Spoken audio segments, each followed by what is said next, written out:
Air India విమాన ప్రమాదంలో cockpit లో ఏం జరిగిందో పూర్తి సమాచారాన్ని కూడా ప్రాథమిక దర్యాప్తులో వెల్లడించారు. దీనిలో భాగంగా అసలు మినిట్ టు మినిట్ ప్రతి క్షణంలో కూడా విమానం కూలిపోయే సమయం వరకు కూడా ఏం జరిగిందో పూర్తిగా తెలుసుకునేటువంటి ప్రయత్నం చేద్దాం. జూన్ 12 ఉదయం 11:17 air India dream liner VT-ANB విమానం ఢిల్లీ నుంచి అహ్మదాబాద్ ల్యాండ్ అయ్యింది. 1:10:38 విమానాశ్రయంలోని బే 34 నుంచి బయలుదేరేందుకు విమానం సిద్ధమైంది.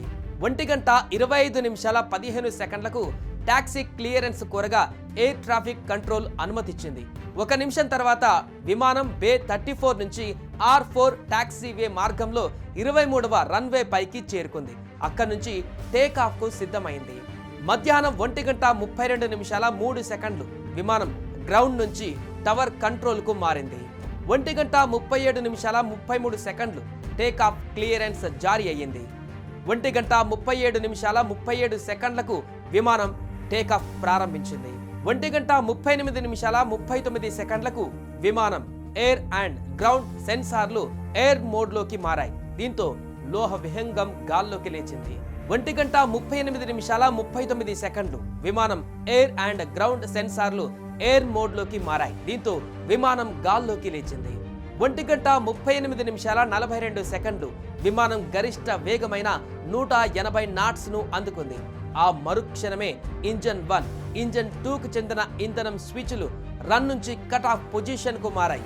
1 సెకండ్ తేడాతో ఈ రెండు ఒకదాని తర్వాత ఒకటి ఆగిపోయాయి.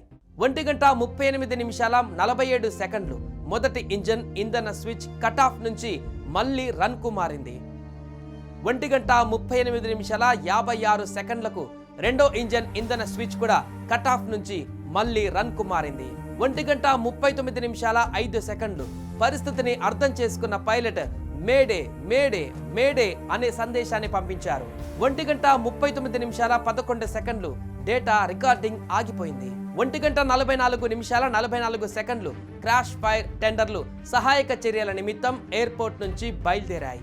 ఇది మొత్తంగా అహ్మదాబాద్ విమాన ప్రమాదం జరిగినటువంటి సందర్భంలో ఆ సమయంలో జరిగినటువంటి పూర్తి సమాచారం.